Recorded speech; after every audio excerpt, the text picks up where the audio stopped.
Ghazal, I'm very excited to be talking to you, and I'm sure everyone to be watching would be very, very excited to talk to you because for us, for all of us, you are synonymous with the rise of D2C. Now, today, the D2C, as of today, when we are talking, has become a very buzzing word and a very buzzing space. But Mamaearth and what you built to us was introduction to what D2C is and the potential. So, congratulations from all of us. And tell us, before I get into questions, tell us what got you to start and tell us about your backstory before Mamaearth. Hey, thank you so much for those kind words. Shradha, when we started out, Mamaearth was actually born from our own personal, problems that we were facing when we just became parents, right? Our son Agastya had a certain skin condition wherein a lot of generic products that were available in the market, we were not able to use those products on him. And that led to us trying to figure out what was not working, right? We ended up ordering products from outside of India. Some of them were natural products, preservative free. And we realized that that actually ended up suiting him, and we were just surprised that what was happening in that space, where we figured that there were certain toxins which were banned in countries outside of India, which were declared to be harmful for a baby's skin, that were being very widely used here in India. And that is what led us thinking that somebody should do something about it, right? Why is nobody solving this problem? And the more we talked to our friends and family, the more we realized that it was not just us, but a lot of parents like us who were not happy with the quality of products that were available in India. And rather than waiting for somebody to come in and solve those problems, we said, okay, let's wear our research hats. Let's see if this was even doable in India.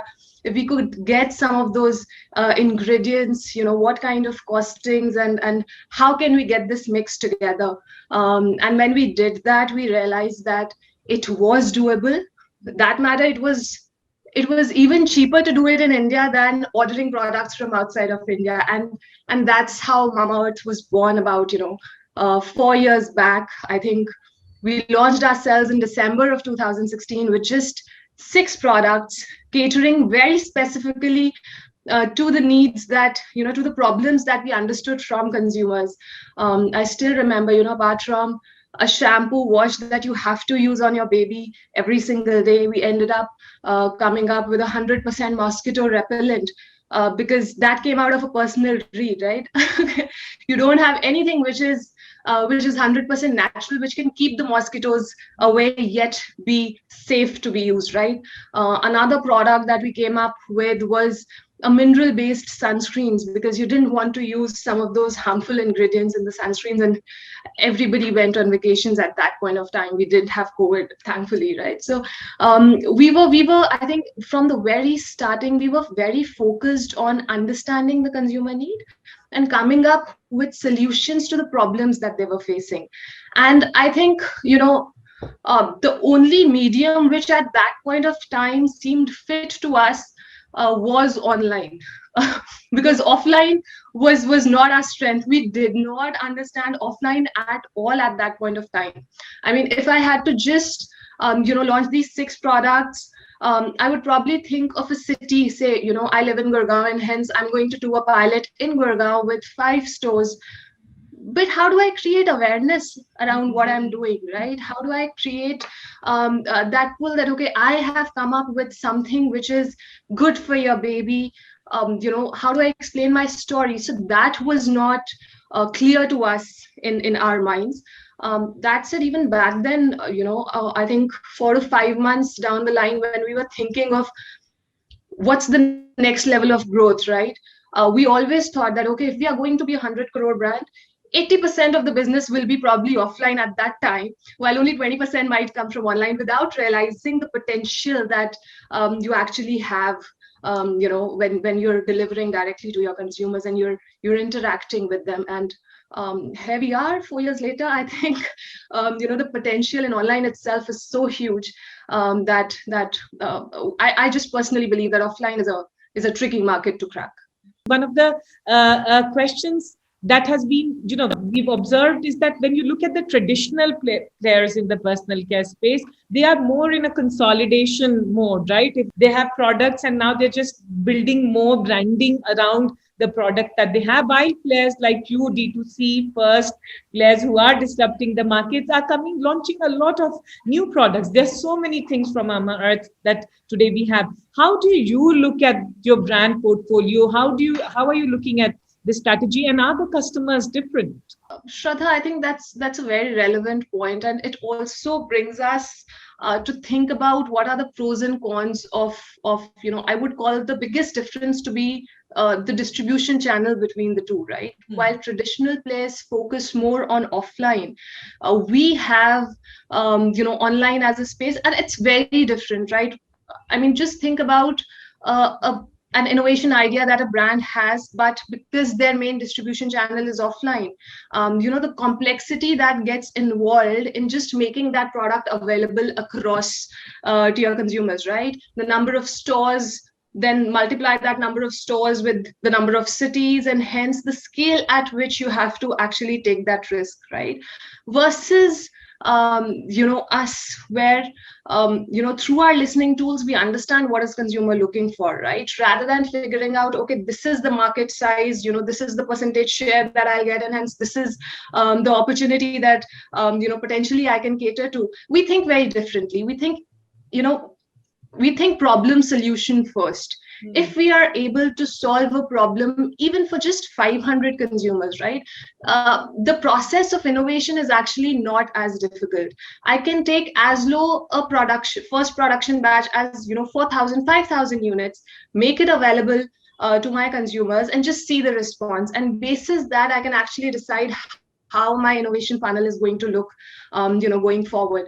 I think that is something which gives us that power of innovating more quickly, faster, catering to some of the niche, and hence serving that long tail, which is where brands like Mamaearth come in, where we say that innovation is at the heart of the organization. That is something that we focus the most on, and that is something which has given us the momentum or the growth that we have looked at in the past 4 years, because consumers understand that this is one brand who's listening, right? If they are facing a problem, they will listen and they'll come up with a solution, right?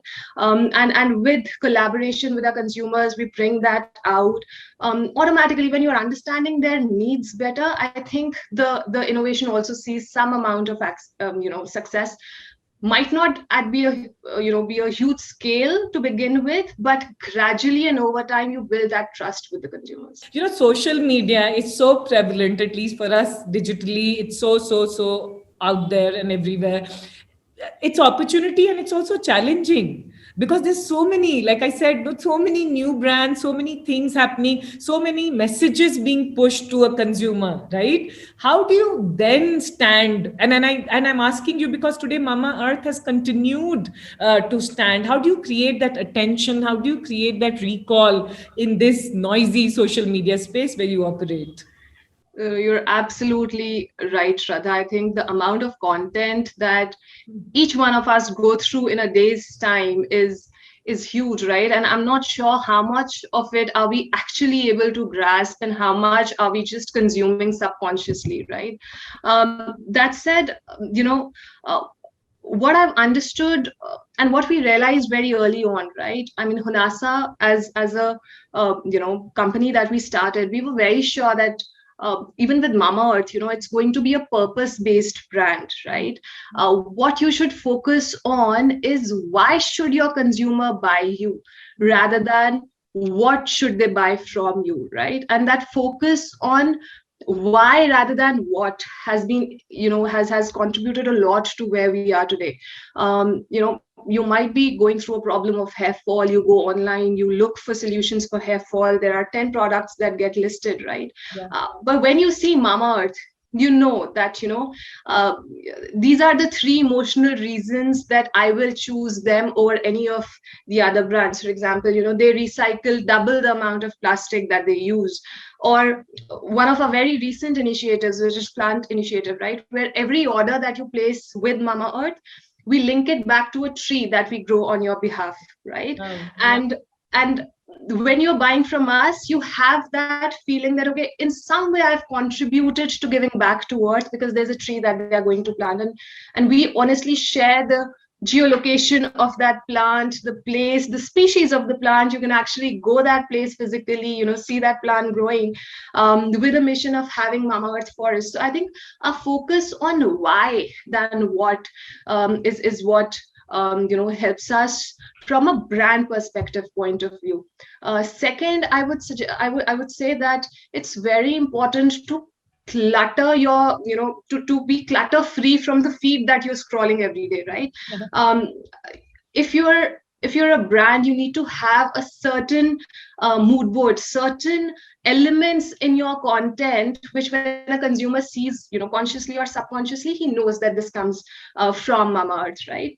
So I think that is something that we have also been focusing on very heavily. And I think these two things again, for me, the why stands out like big time, and that's that emotional connect with the consumer, is just what helps you retain them and have a deeper connection than anything else. And then were you conscientious and conscious of that from day zero, from before you started, or did it come as you conversed and listened to the consumers?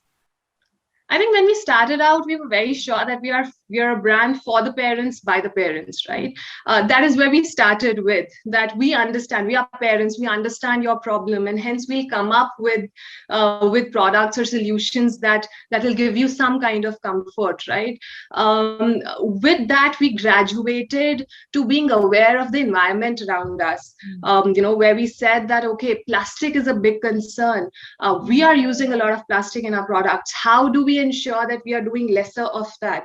And trust me, in the beginning, I think we struggled a lot with recyclable packaging and not using plastic, and just breaking our supply chain because the product was getting delivered in a very bad state. We just realized that this is going to be an important part if we are going to be D2C heavy. That said, what are the other ways we can take care of this problem, which is where we brought in the recycling plastic initiative, where we said, okay, if we are using X tons of plastic in a month, we will recycle double the amount of it, and going forward we will increase that number even further, right? So we got closer to that as a proposition. And I just talked about plant initiative, which is our way of again further connecting with our consumers, saying we would love to do something on your behalf, which adds value back to the earth, the life that we are living in, right? So I think this has been very, very important for us from the very starting. We were very sure that any brand that comes out has to have a strong purpose behind it. Ghazal, how have the rise of women, and then we were in a women's event recently, how have women, their role in the household decision making, in the spending has risen, and then how has that influenced the growth of Mamaearth, and especially women in tier 2-3 cities? Because while the decision making has grown, still there is limited budget. So how do you look at your customer, and has it influenced significantly? Shradha, I still remember, when I used to be a kid, my mother being the decisive force on what to order in terms of groceries, what brands will enter the house, and especially in personal care, that one shampoo which used to be a family shampoo. So I think women have been very strong influence on the decisiveness of what comes into the house, and I don't honestly think that has changed. They still are, right? Which is I'm proud of that. Yeah. That said, what has changed over time is more of individualism, where one understands their own needs better now, right? Rather than saying this is a product for we, now the focus is also on me. I have a problem of dandruff, and I want a shampoo which solves that problem for me, and hence I want to go for XYZ option.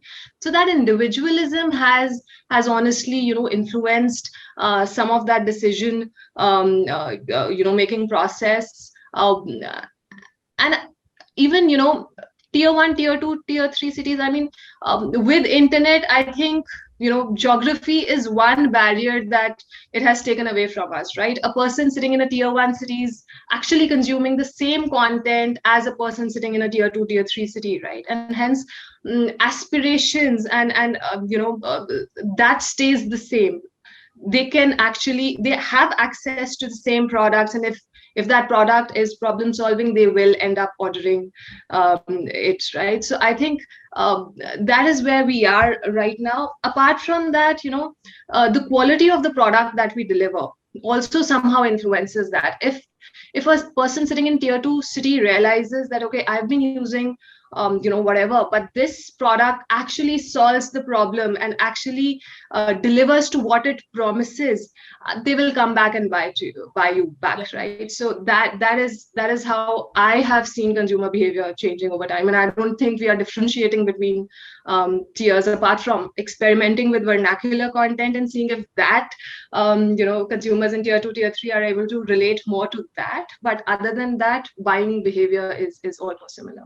Ghazal, again, you are the best person to ask, because the way you are innovating and the amazing line of products that you keep coming up with. What are some of the white spaces that you're seeing? Because I feel like the market is inundated with so much, but what are the spaces that you're seeing and going after? And any interesting anecdote you can share from your customer listening, from your customer engagement studies?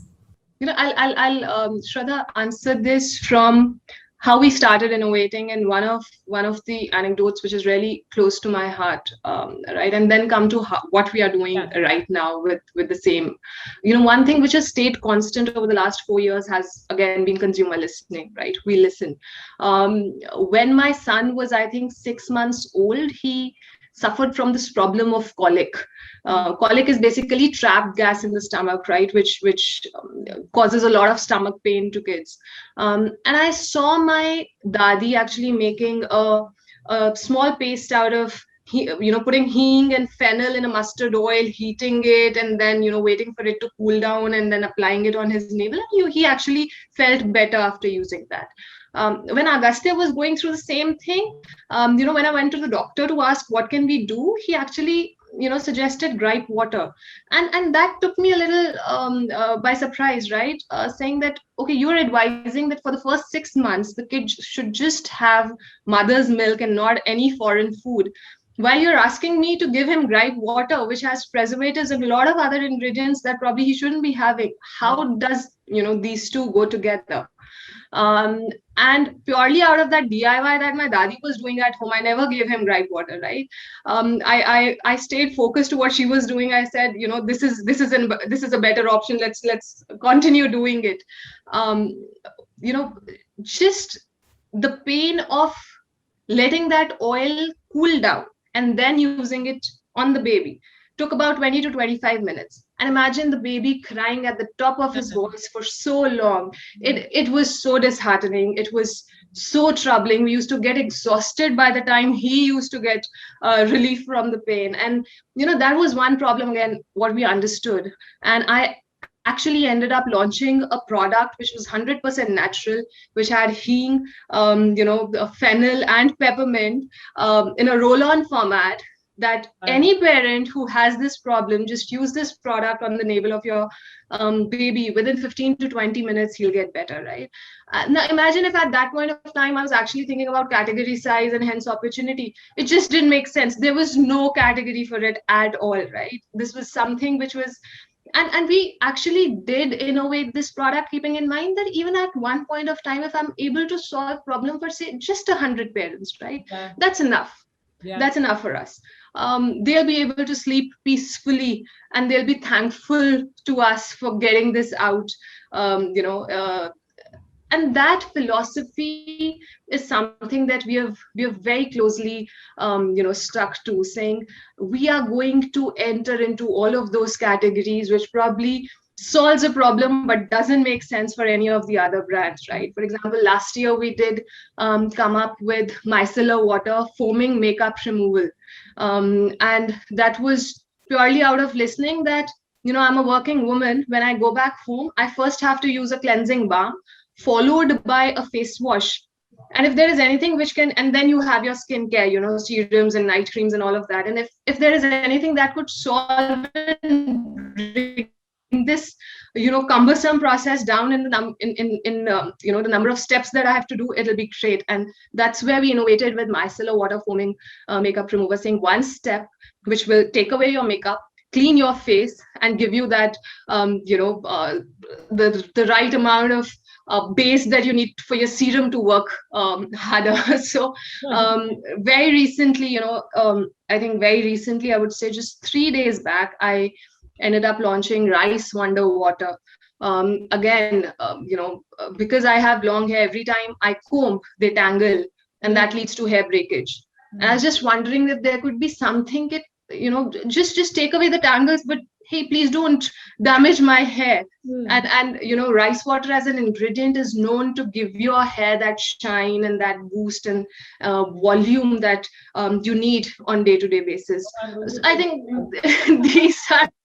this is the way we think here at Mamaearth. This is the way we innovate. I mean, innovation is very close to me because I personally take care of it. But this is exactly what I've been doing for the last 4 years. I can make out from the way the passion is coming out. And all the experimentation, I'm assuming, happens on you first.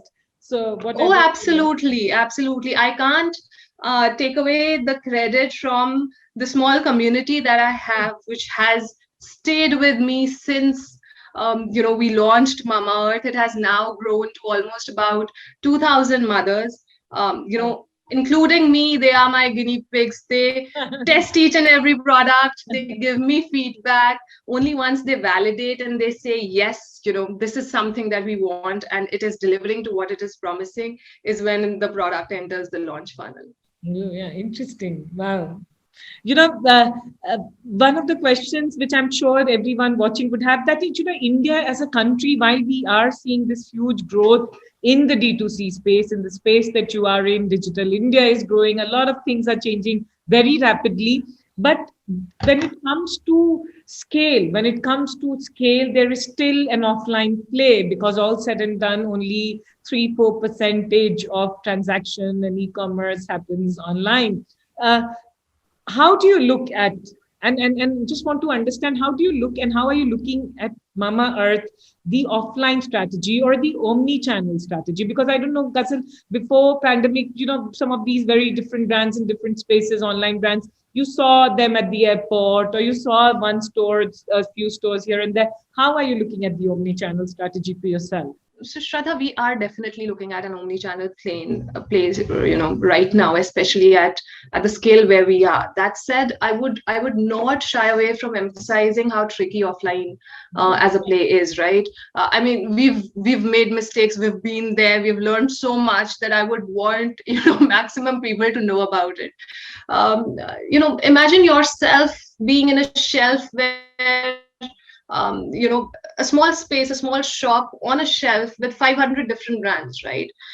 How does a consumer who's coming in gets to focus on you and understand what you have to offer vis-a-vis all the other brands, right? And some of these traditional players, like we talked about, have a certain self-awareness around them, which naturally, gets the consumer to pick them more often because, hey, it's a known face, right? Compared to you who might not be known. So I think, definitely offline is a very strong channel. That said, for D2C brands like us, there needs to be an understanding around what time is the right time to enter into that channel, right? What I believe, and again, I would reiterate that we have made mistakes and we have learned, and that's what I'm talking about purely out of my experience, right? If you go and figure out offline early on, it's a very easy sell-in, right? The first time you sell or you make your products available in shops, you will be happy. You will be like cheering, oh my God, look at the scale, look at the growth that I've been able to achieve, right? You only end up realizing when you're collecting that, okay, I build 100 products to the store, only 10 have been sold. And hence I am going to get paid only for those 10 products that are sold. And probably the rest of them would be sitting on that shelf, getting closer to expiry dates. And on the PNL, it's just screwed up, right? So I think once you've achieved a certain product market fit, your awarenesses are at a level where you believe that when you go into an offline store, customers are actually going to come in and ask for your brand, Hmm. right? um, and that too, do that when you again are very sure that you have sufficient funds to invest into creating awareness for them, right? You have to do deep reach media like TV to justify that offline play, because if you're not doing that, the products are just going to sit on the shelves and get expired. And that's not something that you'd want in your journey, right? So very easy sell in, very difficult sell out. And till the time you're not very sure that sellout is going to happen, I would suggest focus on your core. And if I have to put a number, I would say a brand must reach 100 crores before even thinking about offline. Yeah, we were talking to a lot of VCs and investors, and everyone has been gung-ho about, of course, D2C space, and especially there has been conversations in our conversations. What we were last, 1.5 years during this pandemic, there's been an acceleration of D2C brands, but and then I want to ask you this, that inventory optimization has been a challenge, especially in personal care, food, and fashion brands. Want to ask you, what has been your experience? God, last year was as worse as it could get, right? When the pandemic hit us, I think it just took all of us by surprise. We were not prepared at all for something like this to happen. uh, I mean, we did see a lot of supply breakdowns, right? Supply chain breakdowns. Our fill rates, I still remember, went down to 60 to 65% at a point in time. Even for the coming 3 months, I think there was demand, but we did not have products to supply because of those supply chain issues. That said, what we were also, very focused on was taking actions to get this better. Not just having a plan A, but a plan B, a plan C, a plan D, to ensure that we are able to solve for some of these issues. We focused very heavily on localization and helping our partners, who are these third party vendors, to bring some of these supply chain hit us the most on packaging, more than anything else, right? That packaging was getting imported from China, especially the pumps for shampoos and some of the other materials, right? We worked with our vendors on helping them to get that going locally within India. And if that meant that we had to work on certain helping them with possibly money, or helping them getting linked to certain other vendors, and get them to work in collaboration to help us solve some of these issues, we did all of that, right? Apart from that, I think last year is when we very heavily focused on demand planning and forecasting planning, where we said, hey, this needs to get sorted. We need to be in a position where we have, we could have some extra stock, that's fine, because this is a time which needs that, rather than going out of stock. So focusing, I think, on these 3 or 4 parameters is what brought us to a place where we were still able to make use of some of those tailwinds which came on e-commerce and online as a platform. A lot of consumers were buying, we were able to deliver, we improvised, some places where packaging material needed to be changed, we were fast enough to change, but still make the product available to them. And I think even now we are in a much better situation. I think if that same thing happens today, we are a little more capable of handling those tough times on our own. For D2C brands, acquiring customers directly is still a challenge, right? And mostly you find marketplaces, be it the ones we have here in our country, Amazon, Flipkart, they are a great channel to be at, but you have to mostly give 25 to 35%, and sometimes I'm here that it's even more if you're a new brand and all that. How do you look at this? How do you look at this?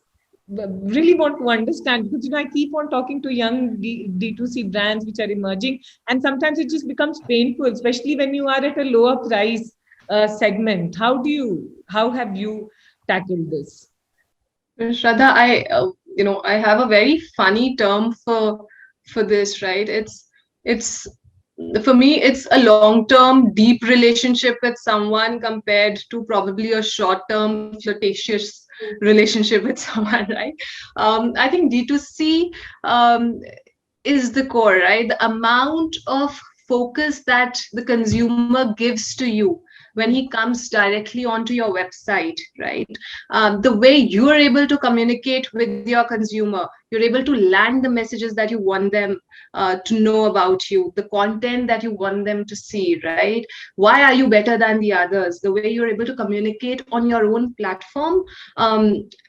Ecom, is very good. It does help on some of those terms, but you're not able to have that deep relationship with your customer there. It's more about, even if a customer goes to buy your specific product, with the options that come out, right?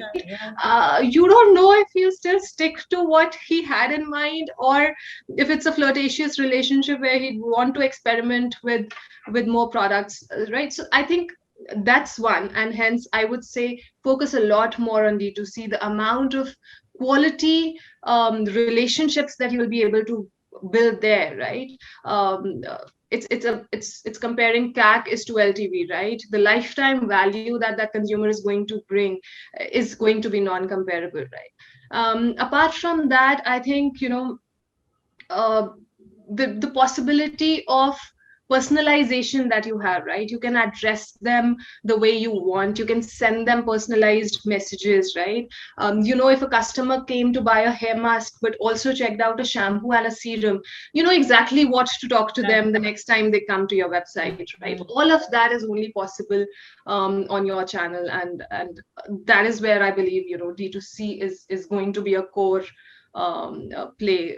While ecom is very good to be listed, but for that meaningful engagement, you have to have your own website. So are you investing significantly in that? We are. There is no doubt about that. That said, we are also very, very particular about some of the healthy data that we need to look at, right? CAC is to LTV ratio greater than 3 is something that we very, we focus on.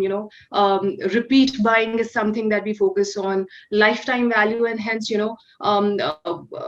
if a consumer is coming and buying from us today, when does he come back again? When does he come back again? And how much do we, spend on probably getting a dormant customer back? All of those, I think, little unit economics is something that is core to us.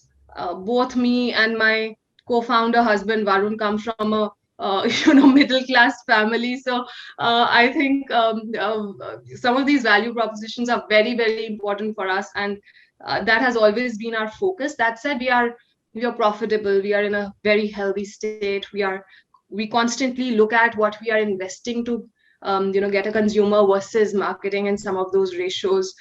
So I think overall right now it's a healthy mix. We did struggle a bit early on, I think in the first 2 years, but again, like I said, connecting with your consumer on an emotional basis, and them coming, if they buy into your why, they will buy whatever you sell. So just keeping our heads down and focusing on that, I think we have a healthy D2C PNL for ourselves, right?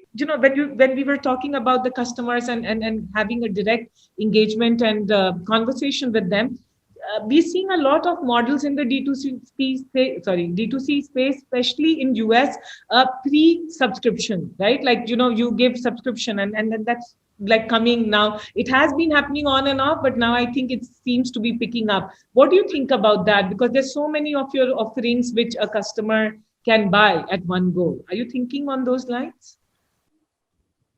To be honest, we are not. I think the subscription system in itself, I think in India needs a lot more validation. Apart from some of these traditional things like a newspaper or a milk service, which has been going on for years, I haven't honestly seen any other player being successful in the subscription-based model, apart from a few content places which I see and which I believe will end up doing really well. But in personal care, I still feel that subscription as a model needs a lot more maturity before we would want to explore that. Are you looking at international markets? Not as a focus market. That said, we are looking at it. It's more of genuine interest that's coming in, and we catering to them rather than us specifically focusing. I think India still has so much more potential for us. Right now there are so many more households that we have to reach.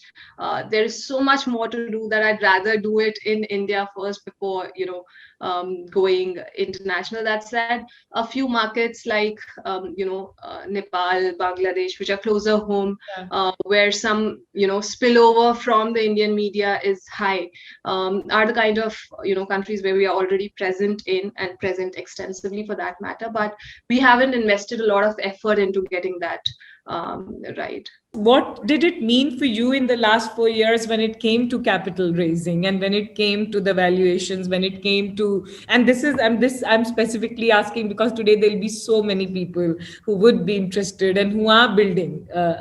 What has the journey been like? I think if we talk about today and the D2C space, it's on fire. Look at the aggressiveness, especially around new incumbents coming in, new propositions that are coming in. I think it's crazy. When we started 4 years back, there were probably just 3 to 4 brands who were, exploring this little space, at least in the FMCG category, hence reaching out to investors and pitching what you have to offer, right? Uh, I would want to believe was a little easier because it was less cluttered. So we were able to, send our message across very clearly that this is something that we want to do. And, we have been blessed that ways. I think, Fireside and Kaval was the first person who invested in us personally. I think for about 3 months, he had invested in his personal capacity before he brought Fireside onto the table and did a full round. Even after that, we've been very cognizant of the growth that we wanted to present. Right? My mother used to say, focus karo jo karna hai, karte jao, phal ki chinta mat karo, that will come automatically. So I think that's what we have been doing. We've been, working on a certain scale, and then we have always tried to outdo ourselves, right? If 100% is what we committed, how do we deliver 110 or 115% has always been on our minds. And hence, raising capital has honestly not been a struggle for us. For that matter, most of the rounds there has been inbound interest, and every time we used to raise a round, there's an internal joke between me and my husband. We used to say that we are sorted for the next 2 to 3 years. We don't need more funds. And then next year we were doing the same process, right? Even with the last round, that's exactly what happened. So I think blessed in that terms, but otherwise, looking at the space and the way things are shaping up today, I think less meaningful brands are also getting higher valuation purely because of the aggression, right? Everybody has this FOMO that, oh my God, if I don't acquire, if I don't invest in this, I'll miss out, right? These are the 3 brands, and there are 6 investors who want to invest into that space, and hence, that consideration factor of, probably those 3 brands also comes in. So I would want to believe that we were in a better position back then than now to raise capital. I want to understand phenomenal journey. From outside looks very, very incredible journey, and truly so in terms of numbers, reach, love of consumers. But if I had to ask you, Ghazal, today, 4 साल की journey है, मगर कहाँ कौन वो मौके कौन से थे जहाँ पे डाउट हुआ, क्वेश्चन हुआ अपने आप पर या अपने प्लान पर, या they were moments of reflection and self-doubt, if you could share with all of us? I don't think I'll be able to count such times on my fingers, because there have been immense. And, I would say month on month, probably, there's a constant fear of what if not this, right? I think when we started on, that fear was much lesser. uh, we were more open to experimentation, understanding. मतलब बहुत ही sure थे कि यार fail हो गए कोई बात नहीं, we'll get up, we'll get better, but we'll keep moving forward. um, I think with growth, that fear of failure increases, right? And that is what lingers on, I think, day in, day out, saying kahin pe koi galti nahi ho jaye, just ensure you don't miss up any step. If I'm doing products, right, my biggest fear is um, कि कोई test report ऐसे गलत ना आ जाए जहां product बाहर चला गया है but testing didn't work for us, right? um, so that's the kind of fear that we have at all points in time. जब शुरू किया था तब सबसे बड़ा fear था that full time job नहीं है, पैसा कहाँ से आएगा, we have rents to pay, we have a baby to take care of, we have parents to take care of. How will all of that work out? And I still remember, Varun and I, we just created a kitty, put in all our savings there, and said this is the amount of money that we are going to use for the next 6 months. And ration shopping पे भी we became frugal, right? ये नहीं खरीदना, ये नहीं खरीदना, save करना है पैसा. You never know what time is going to come, going forward. I think when we raised capital, the fear was, hey, people are trusting in you, उन्होंने अपना hard earned money आपको दिया है, just ensure you're justifying that. And you're now it's not just your money at stake but others' money at stake as well. So I think that was another fear, right? Then product quality, that when something gets delivered to your consumer, you should have a fabulous experience around it. And we did make mistakes, right? I wouldn't shy away from saying that we did not make mistakes. We early on, I think, there were certain issues with the product where either the viscosity fell down or something happened. But har ek failure ke saath, what we have ensured is that we are getting back up and we are strengthening those processes, right? Now, till the time the process is in play and all the checks are being met, you will be in a slightly better position. I mean, if I have to talk about fears today, right? The fear of not being innovative enough or fast enough or looking at some of the competition around you is a big enough fear in itself, right? So वो हर stage पे आता है, but one way to say is कि आप डर के बैठ जाओ and you just play safe. The other side of us says that, hey, play on the front foot, right? Do what you want to do. Go out there, experiment as much as you can. Now we have a fixed budget for just experimenting. कि देखेंगे experiment success होता है कि fail होता है, that's for later. Whatever happens, we'll take an action accordingly, but experiment तो हम करेंगे. So I think all of that pans out like that. बड़ा सपना क्या है, वो बड़ा मतलब इतना बड़ा बनाया है. What's the big dream that you, and of course I know that dreams keep changing and evolving, but still हो गया, लगता है कि हाँ, I have arrived in some, not I have arrived type of way, but पहुंच गए हैं, या there is something still very big or something that you're thinking about? जब शुरू किया था तो बड़ा सपना था कि 100 करोड़ के हो गए ना, that's going to be that level where you can define success for yourself. But फिर 100 करोड़ के हो गए, फिर जब 100 करोड़ के हो गए तो रियलाइज भी नहीं किया कि सेलिब्रेट करना है, we're already thinking next क्या करना है, right? अब इसको डबल कैसे करना है, ट्रिपल कैसे करना है. तो I think that's a constant journey. But celebrating each of these milestones is what we focus on. And I don't think too ahead in future. I mean, I don't know if that's a good thing or a bad thing. But for me, next 2 to 3 years is what I will end up thinking about, and rest will follow, right? So I think over the next 2 years, we are thinking of certain of being 1,000 crore brand, of probably going public and setting that as the next milestone that we would want to achieve. What we also realize while I'm making this statement is that there is so much hard work that needs to be done and that needs to take us to where we want to be. But For me, Shraddha, some of these numbers are just numbers. मेरे को satisfaction आता है जब consumer बोलता है ना कि यार, you literally changed my life with this product, right? You've catered to this, and this has helped us so much. My entire family is using your brand. I think some of these emotional statements is what strives me to do what I'm doing, and just be at it despite all discomforts, despite all odds, just adding value back to consumer. And this has become such an inherent part of me right now, right? For example, now Hanasa is going on its path to being a house of brands. Just talking about it, last year we understood that there was a separate consumer who was looking for something specific related to special skin concerns like acne and pigmentation, right? And India mein kuch available nahi tha us time pe.